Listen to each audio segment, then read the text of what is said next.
ತುಂಬಾ ಹಿಂದೆ ಒಂದು ಹಳ್ಳೀಲಿ ಒಬ್ಬ ಜಿಪುಣ ರೈತನಿದ್ದ. ಅವನ ಹೊಲದಲ್ಲಿ ಅನೇಕ ಪ್ರಾಣಿಗಳನ್ನು ಸಾಕಿದ್ದ. ಪಾಪ, ಕತ್ತೆ ಮೇಲೆ ದಿನಾ ತುಂಬಾ ಭಾರ ಹೊರಿಸಿ ಸಂತೆಗೆ ಕರ್ಕೊಂಡು ಹೋಗ್ತಿದ್ದ. ಕತ್ತೆ ಭಾರ ಅಂತ ಮೆಲ್ಲಗೆ ನಡೆಯಲು ಶುರು ಮಾಡಿದ್ರೆ ಬೆತ್ತದಿಂದ ಅದನ್ನು ಹೊಡಿತಿದ್ದ. ರಾತ್ರಿ ಅವನು ಮತ್ತು ಅವನ ಹೆಂಡತಿ ರುಚಿಯಾದ ಊಟ ಹೊಟ್ಟೆ ತುಂಬುವಷ್ಟು ತಿಂತಿದ್ರು. ಆದ್ರೆ ಅವನ ನಾಯಿಗೆ ಮಾತ್ರ ತಂಗಳು ಅನ್ನ ಕೊಡ್ತಿದ್ದ. ಪಾಪ, ಅವನ ನಾಯಿ ಒಳ್ಳೆ ರುಚಿಯಾದ ಊಟ ತಿನ್ನೋ ಕನಸು ಕಾಣ್ತಾ ಇತ್ತು.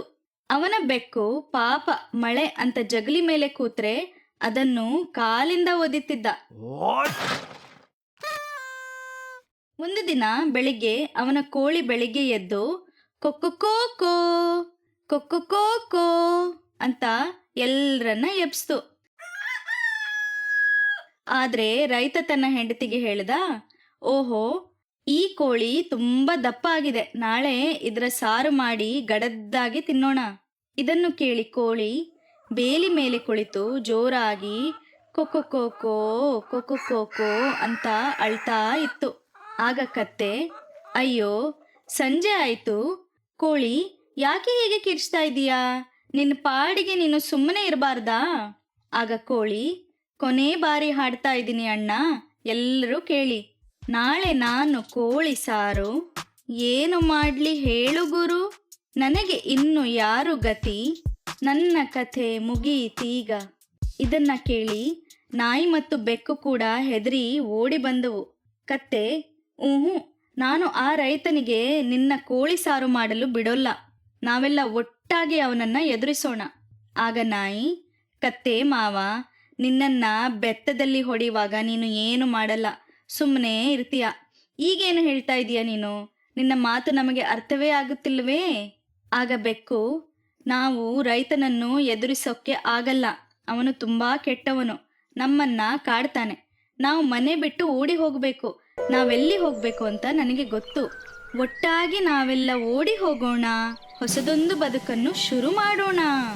ಎಲ್ಲರೂ ಆಶ್ಚರ್ಯದಿಂದ ಬೆಕ್ಕಿನ ಕಡೆಗೆ ನೋಡಿದರು.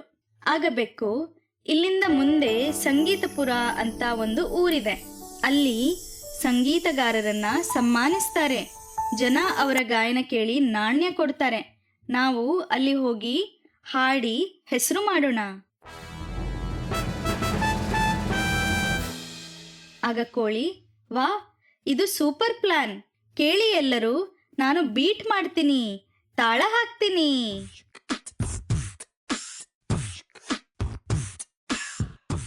ಆಗ ಕತ್ತೆ, ನಾನು ಪಿಟೀಲ್ ವಾದಿಸ್ತೀನಿ. ಆಗ ಬೆಕ್ಕು, ನಾನು ಇಂಪಾಗಿ ಹಾಡ್ತೀನಿ.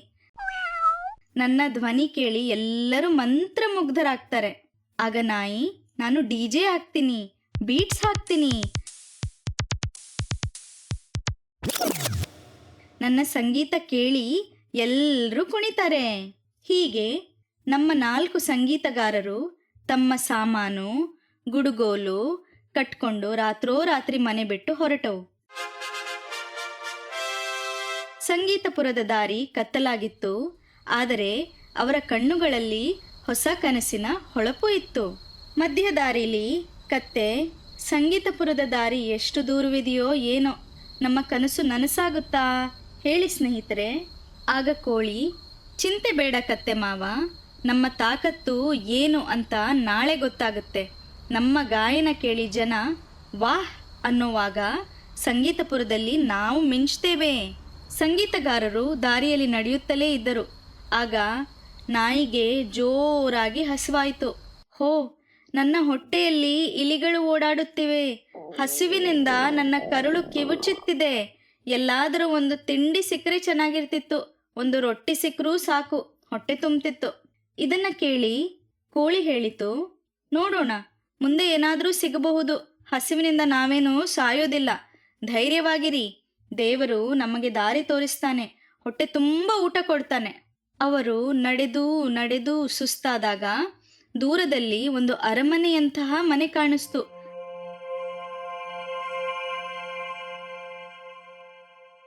ಬೆಕ್ಕು ಸದ್ದಿಲ್ಲದೆ ಆ ಮನೆಯ ಕಡೆಗೆ ಹೋಗಿ ಕಿಟಕಿಯಿಂದ ಒಳಗೆ ನೋಡಿತು.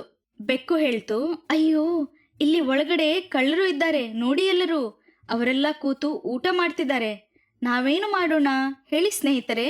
ಆಗ ನಾಯಿ ಹೇಳ್ತು, ಕಳ್ಳರ ಚಿಂತೆ ಬೇಡ, ನಾವಿದ್ದೀವಲ್ಲ. ನಾವೆಲ್ಲ ಒಟ್ಟಾಗಿ ಒಂದು ಯೋಜನೆ ಮಾಡೋಣ. ನಾವು ದೊಡ್ಡದಾಗಿ ಧ್ವನಿ ಮಾಡಿ ಅವರನ್ನು ಹೆದರಿಸಿ ಓಡಿಸೋಣ. ಆಗ ಆ ಊಟನ ನಾವು ಮಾಡಬಹುದು. ಅವರೆಲ್ಲ ಒಟ್ಟಾಗಿ ಒಬ್ಬರ ಬೆನ್ನಿನ ಮೇಲೆ ಒಬ್ಬರು ನಿಂತು 1 2 3 ಗೋ ದೊಡ್ಡದಾಗಿ ಹಾಡಲು ಪ್ರಾರಂಭಿಸಿದರು.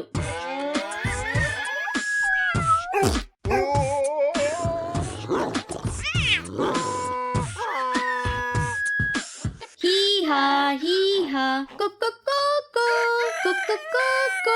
ಭೌ ಭೌ ಭೌ ಭೌ ಭೌ ಭೌ. ಈ ವಿಚಿತ್ರ ಮತ್ತು ದೊಡ್ಡ ಶಬ್ದ ಕೇಳಿ ಮನೆಯಲ್ಲಿದ್ದ ಕಳ್ಳರು ಬೆಚ್ಚಿ ಬಿದ್ದರು. ಅಯ್ಯೋ, ಭೂತಗಳು ಬಂದವು, ದೊಡ್ಡ ದೊಡ್ಡ ದೆವ್ವಗಳು ನಮ್ಮನ್ನ ತಿನ್ನಲು ಬಂದವು. ಓಡಿ ಓಡಿ, ನಮ್ಮ ಊಟವನ್ನು ಇಲ್ಲೇ ಬಿಟ್ಟು ಓಡಿ ಹೋಗೋಣ. ಜೀವ ಉಳಿದ್ರೆ ಸಾಕು, ನಾವೆಲ್ಲರೂ ಓಡಿ ಹೋಗೋಣ. ಕಳ್ಳರು ಓಡಿ ಹೋದರು. ಕಳ್ಳರು ಓಡಿ ಹೋಗುವುದನ್ನು ನೋಡು ನಮ್ಮ ಸಂಗೀತಗಾರರು ನಕ್ಕರು. ಹ ಹ ಹ. ನಮ್ಮ ಸಂಗೀತ ಕೇಳಿ ಕಳ್ಳರೇ ಹೆದರಿ ಓಡಿದರು. ನಮ್ಮ ಶಕ್ತಿ ಏನಂತ ಇವರಿಗೆ ಗೊತ್ತಾಯ್ತು. ನಾವೇ ನಿಜವಾದ ಸಂಗೀತಗಾರರು. ಹೀಗೆ ನಮ್ಮ 4 ಸ್ನೇಹಿತರು ಮನೆಯೊಳಗೆ ಹೋಗಿ ಕಳ್ಳರು ಬಿಟ್ಟು ರುಚಿಯಾದ ಊಟವನ್ನು ಹೊಟ್ಟೆ ತುಂಬ ತಿಂದು ಸಂತೋಷದಿಂದ ಆ ರಾತ್ರಿ ಅಲ್ಲಿಯೇ ಮಲಗಿದರು. ಸಂಗೀತಪುರದ ದಾರಿ ಇನ್ನೂ ತುಂಬಾ ದೂರವಿತ್ತು. ಆದರೆ ಅವರಿಗೆ ಒಂದು ಹೊಸ ಧೈರ್ಯ ಬಂದಿತ್ತು. ಇಲ್ಲಿಗೆ ಈ ಕತೆ ಮುಗೀತು. ನಿಮಗೆ ಇಷ್ಟವಾಗಿದ್ರೆ ನಮ್ಮ ಚಾನೆಲ್ನ ಲೈಕ್ ಮಾಡಿ ಮತ್ತು ಸಬ್ಸ್ಕ್ರೈಬ್ ಮಾಡಿ. ಇನ್ನು ಈ ಥರ ತುಂಬಾ ಕತೆಗಳನ್ನ ಹೇಳ್ತೀವಿ. ಸರಿ, ಮುಂದಿನ ಬಾರಿ ಸಿಗೋಣ. ನಮಸ್ಕಾರ. ಬಾಯ್ ಬಾಯ್.